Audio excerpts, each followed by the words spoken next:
Hello everyone, we are Hope It Floats. My name is Bobby Alfonson. I'm a civil engineering major. My name is Eli Branham. I'm also in civil engineering. My name is Nicola Castaniga, and I'm a chemical engineering major. I'm Finn Leahy. I'm a civil engineering major. I'm Taylor McCormick, and I'm an ECE major. So here's a little introduction to our project for the concrete canoe.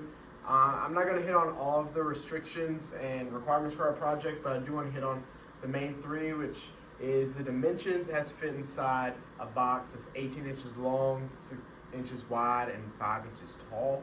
And then also it has to be V-shaped, both with the bow and stern, and then as well as the hull. And then last thing, the $40 budget, making sure to stay inside of that with our materials and everything. And then here's our engineering design process that we tried to follow throughout this project. And throughout the presentation, we'll kind of walk you through what stage we were at and what we did. So one of our first steps was designing the shape of our canoe. And these were two of our original designs. And the design A was very light, it didn't take up as much space, but it also wasn't very buoyant. Design B was very buoyant, but it also took up a bunch of space. So we took these two components from design A and B, the side view and the front view, and combined them into our final design to make it this, which is very buoyant and also doesn't take up that much space. As you can see, we have the the V-shaped front view and the curved side view, which you can also see in our final canoe design. So when we had to decide what concrete ratios we wanted, we did a little bit of research and figured out that gravel and sand are the main aggregates for concrete due to their durability. But since we don't need that strength, we tested it out.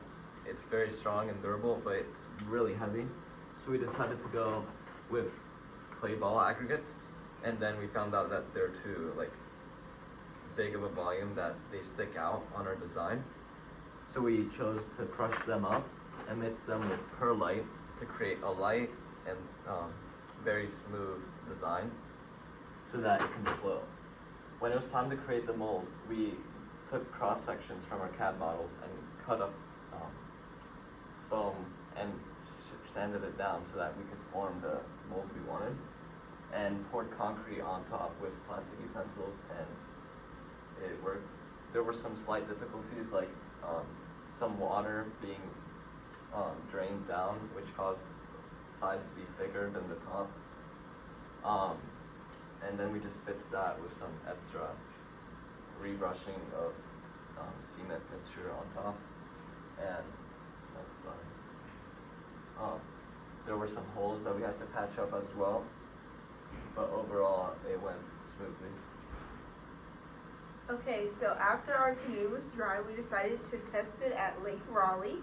So upon our testing, we figured out that it did in fact float, which was a win, but it was lopsided when it was floating. We concurred that it was due to one side being thicker than the other side, so our next phase was to sand that to see if we could fix that problem. This is the canoe after that sanding. So right here, this was a day ago. This was our final day of sanding, and this is also our second time testing the canoe. And when we were testing it, the sides were a little bit thick, so we had to sand them down because in our original CAD models, they were about a ½ inch thick. So through a lot of sanding, not only were we able to get it down to our ideal measurement, but we were also able to fix the lopsided issue. And because of that, right here, we were able to fit about 10 pounds worth of stones in the canoe. And that was very close to Finn's initial measurement estimation of 11 pounds that we'd be able to fit. So very happy about that. Then just wrapping up with some advice for next year's freshmen. As a whole, for all students in E101, make sure you start on your project early. That's something that we were able to do, and it really helped us a lot. And then another big thing for us, specifically in the concrete canoe, was to find the aggregates you need and only stick with those. We at first went with the sand and gravel and spent money on that and chipped into our budget when we came out knowing that that was just going to be too heavy.